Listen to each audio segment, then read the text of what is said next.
Every story leaves something behind.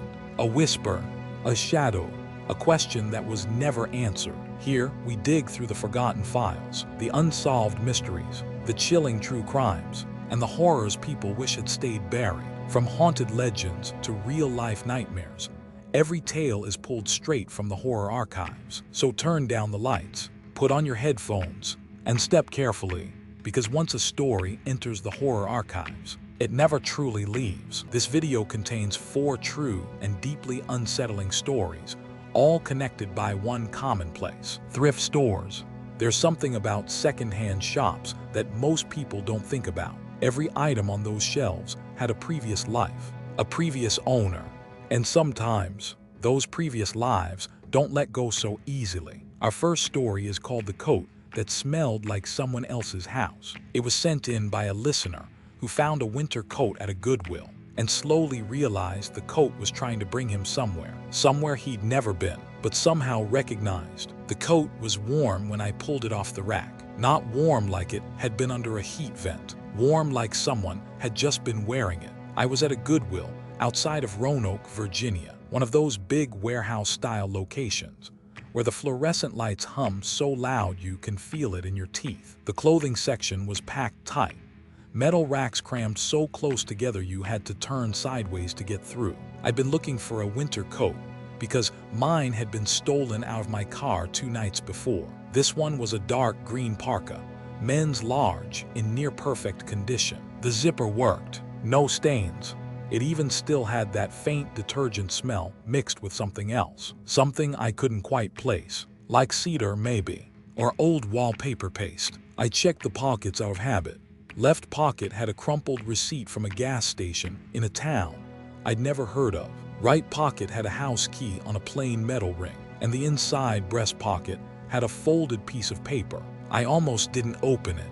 It was a handwritten note, just 3 lines. It said, "I know you'll find this. I know you'll wear it. I'm glad it's you." I laughed at first, thought it was some kind of joke, like those people who leave funny notes in library books. I bought the coat for $6 and wore it out of the store. That night, I noticed the smell again. Stronger now, not cedar. It was more like a house, like the air inside someone's living room, a specific living room, with specific furniture and specific dust. I don't know how to explain it, but I felt like I recognized it. Not from memory, more like from a dream I'd had years ago and forgotten. Over the next few days, I kept finding things in the coat. A movie ticket stub in a pocket I'd already checked, a grocery list written in handwriting that wasn't the same as the note, then a photograph folded in half, tucked into the lining through a small tear I hadn't noticed before. The photo was of a house, a pale blue single-story home with a chain-link fence and a red mailbox. There was nothing remarkable about it, but when I looked at it, my stomach dropped. I felt like I'd been there. I felt like I'd been inside it. I started having dreams about the house, walking through the front door, down a hallway with brown carpet, into a kitchen where the window looked out onto a flat, dead yard. Every night the dream went a little further. Every night I got closer to the back bedroom. I stopped wearing the coat after the 4th night, hung it in my closet, and tried to forget about it. But the smell didn't stay in the closet. It started spreading through my apartment, that same living room air, that same dust. I came home from work on a Friday and found the coat draped over my couch. I hadn't moved it. I live alone. The note was back in the breast pocket, but now there was a 4th line. It said, "I know you'll find this. I know you'll wear it. I'm glad it's you. The bedroom is almost ready." I drove the coat to a dumpster 3 miles from my apartment and threw it in. But when I got home, the smell was still there. And that night, the dream went further than it ever had. I opened the back bedroom door. There was someone in the bed. They were lying on their side, facing away from me. And I realized the room smelled exactly like my apartment. Like my apartment had been slowly becoming that room the entire time. I woke up and the smell was gone. Just like that, my apartment smelled normal again. The coat was still gone. The photo was still gone. But the key, the plain metal key from the right pocket, I found it 3 days later in my jeans. I don't remember putting it there. I've moved since then, different city, but sometimes just before I fall asleep, I catch that smell, and I wonder how much closer the bedroom is now. That idea of something slowly pulling you toward a place you've never been. That's the kind of horror that doesn't need a monster. It just needs patience. Our next story takes place at a small church-run thrift store in Indiana and involves a doll that the staff had tried to get rid of 4 separate times. This one is called the doll that had been repaired too many times. The woman behind the counter told me not to buy it. She said it quietly, almost under her breath, while she was ringing up my other items. I was at a small thrift store in Terre Haute, Indiana, a church-run place with handwritten price tags and that permanent smell of old paperbacks and floor cleaner. My daughter had spotted the doll on a shelf between a ceramic rooster and a stack of VHS tapes. It was a porcelain-headed doll, about 18 inches tall, wearing a faded blue dress, the kind your grandmother might have kept on a shelf. What caught my daughter's eye was the hair. It was real human hair. You could tell by the texture, the way it caught the light differently than synthetic. That wasn't unusual for antique dolls. What was unusual was that the hair didn't match. The left side was dark brown, almost black. The right side was lighter, a reddish auburn. Like 2 different people's hair had been used. When I brought it to the register, the woman looked at it and then looked at me and said, very quietly, "That one keeps coming back." I asked her what she meant. She said they'd sold it 4 times. Every time, the buyer returned it within a week. One woman brought it back in a trash bag and wouldn't touch it with her bare hands. I should have listened. I bought it for $3 because my daughter wanted it, and I thought the woman was being superstitious. That first night, my daughter set the doll on her dresser. At around 2 in the morning, she came into my room and said the doll was making sounds. I told her it was the house settling. She said no, it was clicking, like someone tapping a fingernail on porcelain. I went to her room. The doll was where she'd left it. I picked it up and turned it over. That's when I noticed the repairs. The head had been reattached. You could see a faint line of glue around the neck. One of the hands had been replaced. It was a slightly different shade of white than the other, and the cloth body had been restitched in at least 3 places with different colored thread, like it had been taken apart and put back together repeatedly. But here's the thing that made me set it down fast. The inside of the doll was heavy, not weighted heavy, heavy like something was packed inside the cloth torso, something that shifted when I tilted it. The next morning, my daughter said the doll had moved. It was facing the wall now, she said. I told her she probably bumped it, but I noticed something I hadn't before. There was a small tag sewn into the seam of the dress, not a manufacturer's tag, a handwritten fabric tag, the kind you'd use to label a child's clothing for camp. It had a name on it, Emily Parson. I looked up the name that night while my daughter was asleep. There was an Emily Parson who had gone missing in Vigo County in 2003. She was 9 years old. The case was never solved. I stared at the screen for a long time. Then I went into my daughter's room. The doll was facing the door now. I picked it up, and this time, the weight inside shifted and I heard something that wasn't stuffing. It was small and hard, and it clicked against something else that was small and hard, like pebbles or teeth. I put the doll in my trunk that night. In the morning, I drove it back to the thrift store. The woman at the counter just nodded, like she'd been expecting me. She put it back on the shelf between the ceramic rooster and the VHS tapes. As I was leaving, I looked back through the window. A woman with a little girl was walking toward the shelf. The little girl was already reaching for it. I almost went back inside, but I didn't. I think about that a lot. I think about what's packed inside that body. I think about how many times it's been repaired, and who repaired it, and why someone kept putting it back together. And I think about the name on the tag. A real girl's name, a missing girl's name, sewn into a doll that keeps coming back. Some of these stories you can rationalize, you can explain away. This next one, I don't think you can. A listener sent this in after buying a box of old VHS tapes from a thrift store in Pennsylvania. One of the tapes was labeled with a single word, Tuesday, and every time he watched it, it changed. This is the VHS tape labeled Tuesday. The tape was in a box of unlabeled VHS cassettes, priced at 50 cents each. I almost passed right over it, but the handwriting on the spine caught my eye. Just one word in black marker, Tuesday. This was at a Salvation Army in Scranton, Pennsylvania. The store was in a converted grocery space, still had the old tile floors and the faint ghost of aisle markers on the ceiling. I collected VHS tapes as a hobby, home recordings especially. There's something fascinating about other people's lives captured on magnetic tape. Birthday parties, school plays, vacations where nothing happens. I bought the whole box for $4. Most of the tapes were blank or recorded over daytime TV. But Tuesday was different. I put it in my VCR that evening. The footage opened on a living room, shot from a tripod, very steady. Brown carpet, wood-paneled walls, a couch with floral upholstery. It looked like the early 90s based on the TV in the background and the quality of the recording. No one was in the frame. For about 2 minutes, nothing happened. Just an empty living room with faint ambient noise. A clock ticking, maybe a refrigerator humming.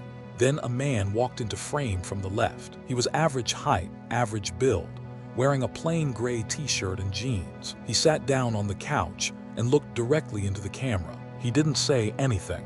He just looked. His expression wasn't angry or scared or happy. It was patient, like he was waiting for me to do something. After maybe 90 seconds, he stood up and walked out of frame to the right. The camera kept rolling on the empty room. Another 2 minutes of nothing. Then he walked back in from the left. Same path, sat in the same spot, looked at the camera, same expression.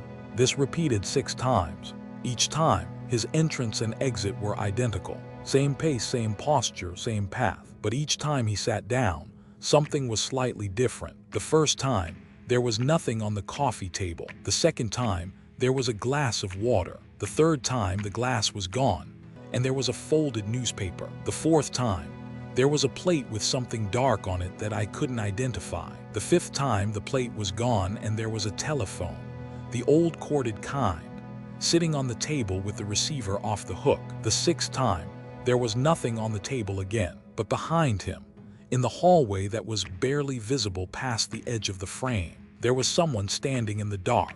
I rewound it, watched it again, paused on that frame. It was a person, standing perfectly still in the hallway, behind the living room. Just a silhouette, shoulders, head, the vague shape of arms at their sides. The man on the couch didn't seem to know they were there. Or maybe he did, because on the 7th repetition, he sat down and his expression had changed. Just slightly. The patience was gone. Now it looked like resignation. He stared at the camera for longer this time, almost 3 minutes. Then he said one sentence. His voice was flat and tired. He said, "It's Tuesday again." He stood up, walked out frame to the right. The camera stayed on the empty room. The figure in the hallway was still there. Then slowly, it stepped forward into the light of the living room. And the tape ended. Just static. I sat there for a while. Then I rewound the tape to the beginning and watched the whole thing again. But this time, the figure in the hallway was visible from the very first repetition, standing there the entire time. I'm certain it wasn't there the first time I watched. I've watched the tape 4 times now. Each time, the figure is visible earlier in the footage, and each time, it seems closer to the edge of the living room. I stopped watching after the 4th time, because I noticed something on the last frame before the static. The figure wasn't in the hallway anymore. It wasn't in the living room. It was standing directly behind the camera. I put the tape in a drawer and haven't opened that drawer since. But last Tuesday I came home and my VCR was on. The TV was showing static and the drawer was open. I want to be honest with you. This last story is the one that disturbed me the most out of the 4. Not because it's supernatural, but because it might not be. A listener found a journal in a free bin outside a thrift store in Ohio. Inside were names, dates, and locations, and every single one matched a real death. This is the journal from the free bin. There were names in the journal, real names, with dates next to them, and every date was in the future. I found it in the free bin outside a thrift store in Chillicothe, Ohio. You know those cardboard boxes stores put on the sidewalk with things that aren't worth pricing? Broken picture frames, stained textbooks, water-damaged board games. The journal was at the bottom, underneath a stack of mildewed Reader's Digest magazines. It was a plain black composition notebook. the kind you'd buy at any dollar store. The cover was slightly warped from moisture, but the pages inside were dry and filled with small, careful handwriting. Blue ink. Very neat, almost mechanical in its consistency. At first, I thought it was a diary. The entries weren't dated in the normal sense. There was no month, day, year at the top of each page. Instead, each page had a person's full name, a location, and a date. The first entry read, Margaret Cowell, Route 35, east of Jeffersonville, November 3rd. There were dozens of entries, all following the same format. Name, location, date. Some locations were very specific. An intersection, a house number, a parking lot behind a specific business. Some were vague. A stretch of highway, a park near the water tower. The dates were all within a 6-month window. Some had already passed. Most hadn't. I thought maybe it was a creative writing exercise. Character notes for a novel, something like that. Then I noticed the margins. In the margins, next to some of the entries, there were tiny notations, single words or short phrases. Slow, quiet, nighttime, and next to a few of them, done. I felt something cold settle in my chest. I went to my laptop and searched the first name, Margaret Cowell. I found an obituary. She had died on November 3rd. Car accident on Route 35, east of Jeffersonville. The obituary was from the local paper. It said she was 57 years old, retired school teacher, survived by 2 daughters. I searched the second name, David Brennan. The date in the journal was October 19th. His obituary confirmed he died on October 19th, found deceased in his home on Maple Street in Frankfort. The cause of death was listed as undetermined. In the margin of his entry, someone had written, patient. I searched 5 more names. Every single one matched. Every name had a corresponding death on the corresponding date, in the corresponding location. The ones marked done had already happened. The ones without that mark hadn't happened yet. I counted the remaining entries. There were 14 names without the done notation. 14 people with dates that hadn't come yet. The nearest date was 11 days away. I should have gone to the police immediately. I know that, but I sat at my kitchen table for 3 hours, just reading and rereading the entries, because there was something else I noticed. The handwriting changed near the end of the journal. Not dramatically. It was still neat, still careful, but the pressure of the pen was harder. The letters were slightly more angular, like the writer was becoming more focused or more eager. The last entry in the journal was different from the others. It didn't have a location. It just had a name and a date. The date was 3 weeks from the day I found it. The name was mine, my full legal name, first, middle, and last. I have never lived in Chillicothe. I had never been to that thrift store before. I stopped there on a whim during a road trip. The free bin was on the sidewalk. The journal was at the bottom of the box, under a stack of magazines. Waiting. I went to the police. They took the journal. They were polite but clearly skeptical. A detective called me 2 days later and said they were looking into it. That was 5 weeks ago. No one has called me back. The date next to my name has passed. Nothing happened to me. At least nothing I'm aware of. But here's what keeps me awake. I checked the remaining 13 names after my entry. I searched everyone.